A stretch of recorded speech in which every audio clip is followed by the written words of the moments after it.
Hello guys, welcome back to my channel. ఈరోజు అయితే ఈ వీడియోలో ఆపరేటర్స్ ఇన్ సి అనే కాన్సెప్ట్ని అయితే కవర్ చేద్దాం. లాస్ట్ వీడియోలో input and output statements in C అనే కాన్సెప్ట్ని అయితే కవర్ చేసాం కదా. సో ఆ వీడియో అందరికీ బాగా యూజ్ అయింది, అందరికీ అర్థమైందని అనుకుంటున్నాను. సో ఈ వీడియోలో ఆపరేటర్స్ అంటే ఏంటో తెలుసుకుందాం. అసలు జనరల్గా ఆపరేటర్ అంటే ఏంటంటే, సో మనం ఏదైనా ఒక టాస్క్ పర్ఫామ్ చేయాలి అంటే జనరల్గా ఎడిషన్ చేయాలన్నా లేకపోతే సబ్ట్రాక్షన్ చేయాలన్నా సరే దాన్ని టాస్క్ అంటారు. అంటే ఒక టాస్క్ పర్ఫామ్ చేయడం.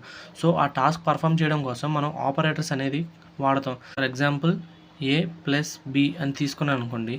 ఇక్కడ ఏ అనేది ఆపరెండ్ అనమాట, ఆపరెండ్. ఈ బి కూడా ఆపరెండ్. ఇక్కడ ఏ అండ్ బి అనే కాదు, ఇక్కడ ఈ ప్లస్ తప్పించి అటుపక్క ఇటుపక్క ఏం రాస్తామో న్యూమరిక్ కావచ్చు లేదా క్యారెక్టర్స్ కావచ్చు, ఏవి రాసినా వాటిని ఆపరెంట్స్ అంటారు.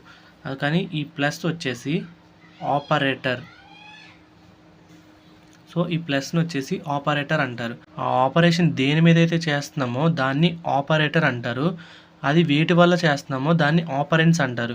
ఇక్కడ ఆపరేటర్ వచ్చేసి ఎడిషన్ ఆపరేటర్. నెక్స్ట్ ఇక్కడ ఆపరెంట్స్ వచ్చేసి ఏ ప్లస్ బి. సో అర్థమైందని అనుకుంటున్నా ఆపరేటర్స్ అంటే. సో ఇప్పుడు ఆపరేటర్స్ ఏం టైప్స్ ఉన్నాయి, ఎన్ని ఉన్నాయి, అవి ఏంటో అనేది ఇప్పుడు చూద్దాం. జనరల్గా సి లాంగ్వేజ్లో ఆపరేటర్స్ అనేవి 6 టైప్స్ అయితే ఉన్నాయి. అందులో ఫస్ట్ది వచ్చేసి అర్థమెటిక్ ఆపరేటర్స్. ఈ అర్థమెటిక్ ఆపరేటర్స్ అనేవి మీకు ఆల్రెడీ మ్యాథ్స్లో వచ్చే ఉంటాయి. సో అర్థమెటిక్ ఆపరేటర్స్ అంటే ఏంటంటే, ఫస్ట్ వచ్చేసి plus addition operator, next subtraction operator, next మల్టిప్లికేషనల్ ఆపరేటర్. జనరల్గా మనం మ్యాథ్స్లో మల్టిప్లికేషన్ని ఎలా రాస్తాం, ఇంటూలో రాస్తాం అనమాట. సో కానీ ఇది సి ప్రోగ్రామింగ్లో అదే కంప్యూటర్ కీబోర్డ్లో ఉండదు కాబట్టి ఈ స్టార్ సింబల్ని ఇంటూ కింద కన్సిడర్ చేస్తారు. సో నెక్స్ట్ వచ్చేసి డివైడెడ్ బై. నెక్స్ట్ జనరల్గా మనకి ఈ 4 అర్థమెటిక్ ఆపరేటర్స్ని మ్యాథ్స్లో అంటారు. సో కానీ ఇక్కడ సి ప్రోగ్రామ్కి వచ్చేపాటికి ఇంకో ఆపరేటర్ ఉంటుంది అర్థమెటిక్ ఆపరేటర్స్కి, అదే వచ్చేసి మాడ్యులస్. ఈ మాడ్యులస్ అనేది కూడా అర్థమెటిక్ ఆపరేటర్ కిందే వస్తుంది. ఈ మాడ్యులస్ అంటే ఏంటో నేను ప్రోగ్రామ్ రాసేటప్పుడు చెప్తాను, అప్పుడు బాగా అర్థం అవుద్ది. ఇప్పుడు చెప్తే అర్థం కాదనమాట. సో ప్రతి ఆపరేటర్ మీద నేను ఒక ప్రోగ్రామ్ రాస్తాను, ఆ ప్రోగ్రామ్ బట్టి మీకు ఈజీగా అర్థమవుతుంది. నెక్స్ట్ సెకండ్ ఆపరేటర్స్ వచ్చేసి రిలేషనల్ ఆపరేటర్స్. రిలేషనల్ ఆపరేటర్స్ అంటే ఏంటంటే, ఒక 2 కండిషన్స్ మధ్యన లేదా 2 ఆపరెంట్స్ మధ్యన రిలేషన్ తెలిపేదాన్ని రిలేషనల్ ఆపరేటర్స్ అంటారు. సో ఆ రిలేషనల్ ఆపరేటర్స్ అసలు ఏమేమి ఉన్నాయంటే, ఫస్ట్ వచ్చేసి లెస్ దెన్, సెకండ్ది వచ్చేసి less than or equal to, థర్డ్ది వచ్చేసి greater than, fourth greater than or equal to, ఫిఫ్త్ది డబల్ ఈక్వల్ టు, సిక్స్త్ వచ్చేసి నాట్ ఈక్వల్ టు. ఈ 6 అయితే ఈ రిలేషనల్ ఆపరేటర్స్ అంటారు. ఇవి కూడా ఎలా యూజ్ అవుతాయి అనేది నేను ప్రోగ్రామ్ వేలో రాసి చూపిస్తాను, అప్పుడైతే మీకు ఈజీగా అవుతాయి. ప్రోగ్రామ్లో ఎందుకు రాస్తాను అంటున్నానంటే, ఇది మీకు ఇప్పుడు జనరల్గా నేను నార్మల్గా చెప్తే మీకు ఇది అర్థం కాదనమాట. సో ప్రోగ్రామ్ వేలో నేను రిప్రజెంట్ చేసి చూపించాను అనుకోండి, మీకు ఈజీగా అర్థమవుతుంది. సో ప్రతి ఒక్క ఆపరేటర్ని నేను ప్రోగ్రామ్ వేలో రిప్రజెంట్ చేస్తాను కాబట్టి లాస్ట్ వరకు చూడండి. నెక్స్ట్ థర్డ్ ఆపరేటర్స్ వచ్చేసి లాజికల్ ఆపరేటర్. ఈ లాజికల్ ఆపరేటర్ అంటే ఏంటంటే, ఇప్పుడు మనం 2 కండిషన్స్ ఇచ్చామనుకోండి, ఆ 2 కండిషన్స్ మధ్యన ట్రూ ఆర్ ఫాల్స్ అనేది మనం తెలియడం కోసం ఈ లాజికల్ ఆపరేటర్స్ అనేది వాడతాం. ట్రూ ఆర్ ఫాల్స్ అంటే ఏంటంటే, ఈ 2 కండిషన్స్ ఇచ్చామనుకోండి, అది 2 ట్రూ అయితే ట్రూ ఆపరేషన్ అంటారు. ఒకవేళ 2 ఫాల్స్ అయినా, 2 కండిషన్స్లో ఒకటి ఫాల్స్ అయినా అది ఫాల్స్ కండిషన్ కింద అంటది. అలాగా ఆ కండిషన్ని తెలిపేదాన్ని లాజికల్ ఆపరేటర్స్ అని అంటారు. సో ఆ లాజికల్ ఆపరేటర్స్ అసలు ఏమేమి ఉన్నాయంటే, ఫస్ట్ది లాజికల్ అండ్, దీన్ని లాజికల్ అండ్ అని అంతే అంటారు, డబల్ అండ్ని. Next logical or. మీరు కంప్యూటర్ కీబోర్డ్లో ఆర్ సింబల్ కనుక చూసుంటే కనుక ఇలాగా ప్యారలల్ లైన్స్ ఉంటే, ఇలా ప్యారలల్ లైన్స్ అయితే ఉంటాయి, ఆర్ సింబల్ వచ్చేసి ఇది ఇలా 2 లైన్స్ కింద మీరు రాస్తే కనుక దీన్ని లాజికల్ ఆర్ అని అంటారు. నెక్స్ట్ది వచ్చేసి నాట్. ఈ నాట్ వేరు, ఈ నాట్ వేరు. ఇది రిలేషనల్ నాట్ అనమాట, ఇది లాజికల్ నాట్.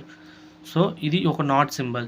ఇది లాజికల్ ఆపరేటర్స్ 2 కండిషన్స్ మధ్యన లాజికల్గా పర్ఫామ్ అవుతుంది అనమాట. అయితే ట్రూ అని చెప్తుంది లేదా ఫాల్స్ అని చెప్తుంది. సో ఆ ట్రూ ఆర్ ఫాల్స్ అని తెలియడం కోసం వాడేదాన్ని లాజికల్ ఆపరేటర్స్ని యూజ్ చేస్తాం. నెక్స్ట్ ఫోర్త్ది వచ్చేసి బిట్వైజ్ ఆపరేటర్స్. ఈ బిట్వైజ్ ఆపరేటర్స్ అంటే ఏంటంటే, ఇవి బైనరీ నెంబర్స్ మీద మాత్రమే వర్క్ అవుతాయి. బైనరీ నెంబర్స్ అంటే ఏంటంటే, జనరల్గా సి ప్రోగ్రామ్ లాంగ్వేజ్లో ఎయిదర్ ట్రూ ఆర్ ఫాల్స్ అని తెలియజేసేదాన్ని 0 ఆర్ 1 వేలో రిప్రజెంట్ చేస్తారనమాట. సో ఆ 0 అండ్ 1 అనేది బైనరీ నెంబర్స్. ఆ బైనరీ నెంబర్స్ మీద మాత్రమే ఈ బిట్వైజ్ ఆపరేటర్స్ అనేవి యూజ్ అవుతాయి. అసలు బిట్వైజ్ ఆపరేటర్స్ అంటూ ఏమేమి ఉన్నాయంటే ఫస్ట్‌ది బిట్వైజ్ అండ్, ఇది సింగిల్ అండ్. ఫస్ట్ మనం ఇక్కడ లాజికల్ అండ్ రాసాం. ఇది డబల్ అండ్ అనమాట. ఇది bitwise and, only single and మాత్రమే ఉంటుంది. నెక్స్ట్ వచ్చేసి బిట్వైజ్ ఆర్, ఇది డబల్ ఆర్ అంటే లాజికల్ ఆర్. డబల్ కనుక ఉంటే ఇది లాజికల్, సింగిల్ ఉంటే కనుక బిట్వైజ్ ఆర్. నెక్స్ట్ ఇది వచ్చేసి లెఫ్ట్ షిఫ్ట్ ఆపరేటర్. దీన్ని లెఫ్ట్ షిఫ్ట్ ఆపరేటర్ అంటారు, దీన్ని రైట్ షిఫ్ట్ ఆపరేటర్ అయితే అంటారు. ఈ రైట్ షిఫ్ట్ ఆపరేటర్ అంటే ఏంటి, రైట్ షిఫ్ట్ ఆపరేటర్ అంటే ఏంటి అనేది సపరేట్ వీడియో చేస్తాను నేను. వీటి మీదే కాదు, అసలు బిట్వైజ్ ఆపరేటర్స్ మీద సపరేట్ వీడియో చేస్తాను. ఎందుకంటే దీన్ని ప్రోగ్రామ్ వేలో రిప్రజెంట్ చేయలేం, బైనరీ నెంబర్స్ మీద మాత్రమే రిప్రజెంట్ చేస్తాం కాబట్టి ఇది సింపుల్గా అర్థం అవడం కోసం ఒక వీడియో అయితే చేస్తాను. సో నెక్స్ట్ది వచ్చేసి నెగేషన్, కాంప్లిమెంట్ అనమాట. దీన్ని కాంప్లిమెంట్ అంటారు. ఈ కాంప్లిమెంట్ అంటే ఏంటంటే ట్రూ అంటే కనుక ఈ కాంప్లిమెంట్ ట్రూ రాసామనుకోండి, ఇది ఫాల్స్ కింద అయితే మారుతుంది. సో ఇది మీకు ఇప్పుడు చెప్తే అర్థం కాదు, దీని మీద సపరేట్ వీడియో చేస్తాను, అప్పుడు అర్థమవుతుంది. నెక్స్ట్ వచ్చేసి ఎక్స్ఆర్ అంటే ఎక్స్క్లూజివ్ ఆర్. ఇవైతే బిట్వైజ్ ఆపరేటర్స్ అంటారు. నెక్స్ట్ ఫిఫ్త్ ఆపరేటర్ వచ్చేసి అసైన్మెంట్ ఆపరేటర్స్. పేరులోనే ఉంది అసైన్మెంట్ ఆపరేటర్స్. అసైన్మెంట్ అంటే ఏంటంటే మనం ఏదైనా టాస్క్ కావచ్చు లేదా ఆపరేషన్ కావచ్చు, ఏదైనా పర్ఫామ్ చేసామంటే ఆటోమేటిక్గా మనం అసైన్ చేయకుండా అంటే ఈ సింబల్ వాడి ఆటోమేటిక్గా అసైన్ అయిపోతుంది అనమాట. అంటే ఇది ఒక షార్ట్ అండ్ ఫామ్ అనమాట. దీనిలో ఏమేమి ఉన్నాయంటే ఫస్ట్ వచ్చేసి is equal to, next plus is equal to, next minus is equal to, next multiplication is equal to, next divided by is equal to, modulus is equal to. ఇక్కడ మీరు గమనించారా, అన్ని arithmetic operators అయితే వచ్చినాయి. ఈ arithmetic operators మీద assignment operators అనేవి work అవుతాయి. ఇవి ఎలా వర్క్ అవుతాయి అనేది నేను ప్రోగ్రామ్లో వేలో రిప్రజెంట్ చేసి చూపిస్తాను, అది బాగా అర్థమవుతుంది. ఇప్పుడు నేను నార్మల్గా చెప్తే అర్థం కాదు. నెక్స్ట్ వచ్చేసి నెక్స్ట్ ఆపరేటర్ వచ్చేసి conditional operator are ternary operator. ఈ conditional operator are ternary operator అంటే ఏంటంటే ఈ కండిషనల్ ఆపరేటర్ అనేది ఖచ్చితంగా 2 ఆపరెంట్స్ అయితే కావాలి. ఇది సింగిల్ ఆపరేటర్ మీద అయితే పర్ఫామ్ అవ్వదు. ఖచ్చితంగా 2 ఆపరెంట్స్ అయితే దీనికి ఖచ్చితంగా కావాలన్నమాట. అంటే ఈ ఫస్ట్ కండిషనల్ ఆపరేటర్ అంటే ఏంటో ఏముంటాయి చూద్దాం. ఫస్ట్ ఇందులో క్వశ్చన్ మార్క్ కోలన్, ఇదంతా ఒకటే, రెండు కాదు, క్వశ్చన్ మార్క్ కోలన్. ఇవనేది ఒక కండిషన్ చెక్ చేస్తేకి కండిషనల్ ఆపరేటర్ అని వాడతారనమాట. అసలు కండిషనల్ ఆపరేటర్ అంటే ఏంటంటే క్వశ్చన్ మార్క్ కాలన్ అయితే ఉంటుంది. ఆ క్వశ్చన్ మార్క్ కాలన్ అంటే ఏంటంటే ఫస్ట్ క్వశ్చన్ మార్క్ పెట్టి ఒక కండిషన్ అయితే డిక్లేర్ చేస్తాం. దట్ మీన్స్ ఇనిషియల్ కండిషన్ అయితే రాస్తాం అనమాట. ఆ కండిషన్ రాసాము అంటే ఆ కండిషన్ అయితే ట్రూ అవ్వాలి లేదా ఫాల్స్ అవ్వాలి. సో ఒక కండిషన్ అనేది ట్రూ అవుతే కనుక ఆ కండిషన్ ట్రూ అయిన బ్లాక్లోకి ఎంటర్ అవుతుంది. ఆ బ్లాక్ అంటే ఇది సపరేట్ బ్లాక్ అంటూ రాయమన్నమాట. ఈ కాలన్ పెట్టి టర్మినేట్ చేసి 2 బ్లాక్స్ అయితే రాస్తాం. బ్లాక్స్ అంటే 2 స్టేట్మెంట్స్ రాస్తాం.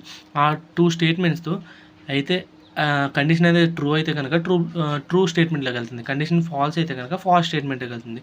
సో అలాగైతే యూజ్ అవుతుంది. దీని ప్రోగ్రామ్ వేలో కూడా ఇది బాగా అర్థమవుతుంది. సో ప్రోగ్రామ్ చెప్తాను, అప్పుడు బాగా అర్థమవుతుంది మీకు. నెక్స్ట్ ఆపరేటర్ వచ్చేసి increment are decrement operator. Increment and decrement operator అంటే ఏంటంటే ఇప్పుడు మీరు +1 యాడ్ చేయాలంటే ఎలా రాస్తారంటే ఇప్పుడు 2 ప్లస్ ఆపరేటర్ 1 అని రాస్తారు. సో ఈ +1 అనేది మీరు జనరల్గా రాసి చూపిస్తున్నారు +1 యాడ్ చేయని. సో మీరు ఇంక్రిమెంట్ లేదా డిక్రిమెంట్ ఆపరేటర్స్ అనేవి యూజ్ చేశారు అంటే కనుక ఆటోమేటిక్గా 1 అనేది ప్లస్ అవుతుంది, దట్ మీన్స్ ఇంక్రిమెంట్ అవుతుంది. లేదా డిక్రిమెంట్ 1 అనేది మైనస్ అవుతుంది. సో ఆటోమేటిక్గా మీరు ఏం చేయకుండానే ఆపరేటర్స్ అయితే మీరు మెన్షన్ చేశారు అంటే ఐదర్ ఇంక్రిమెంట్ అవుతుంది లేదా డిక్రిమెంట్ అవుతుంది. ఆ డిక్రిమెంట్ అనేది కూడా జస్ట్ 1 మాత్రమే అవుతుంది, 2, 3 అయిపోదు అనమాట. జస్ట్ 1 మాత్రమే ఇంక్రిమెంట్ అవుతుంది లేదా డిక్రిమెంట్ అవుతుంది. So increment and decrement operators అసలు ఏమేమి ఉన్నాయంటే ఫస్ట్ది వచ్చేసి డబల్ ప్లస్, నెక్స్ట్ది వచ్చేసి డబల్ మైనస్. వీటిని అయితే ఇంక్రిమెంట్ అండ్ డిక్రిమెంట్ ఆపరేటర్స్ అంటారు. ఇది వచ్చేసి ఇంక్రిమెంట్ ఆపరేటర్, ఇది వచ్చేసి decrement operator. So increment and decrement అంటే ఏంటో అర్థమైందని అనుకుంటున్నాను. సో ఈ వీడియోలో ఆపరేటర్ అంటే ఏంటి, ఆపరేటర్స్లో ఎన్ని టైప్స్ ఉన్నాయి, ఆ టైప్స్లో ఏమేమి ఆపరేటర్స్ ఉన్నాయి అయితే తెలుసుకుందాం. నెక్స్ట్ వీడియోలో వచ్చేసి అర్థమెటిక్ ఆపరేటర్ అంటే ఏంటి, అర్థమెటిక్ ఆపరేటర్స్లో ఏమేమి ఆపరేటర్స్ ఉన్నాయి, అవి ఎలా పర్ఫామ్ అవుతాయి అనేది నెక్స్ట్ వీడియోలో ప్రోగ్రామ్ వేలో రిప్రజెంట్ చేసి చూపిస్తాను. సో నెక్స్ట్ వీడియో ఎవరు మిస్ అవ్వకండి. సో నా ఛానల్ సబ్స్క్రైబ్ చేసుకుని షేర్ చేయండి. So thanks for watching. Thank you guys.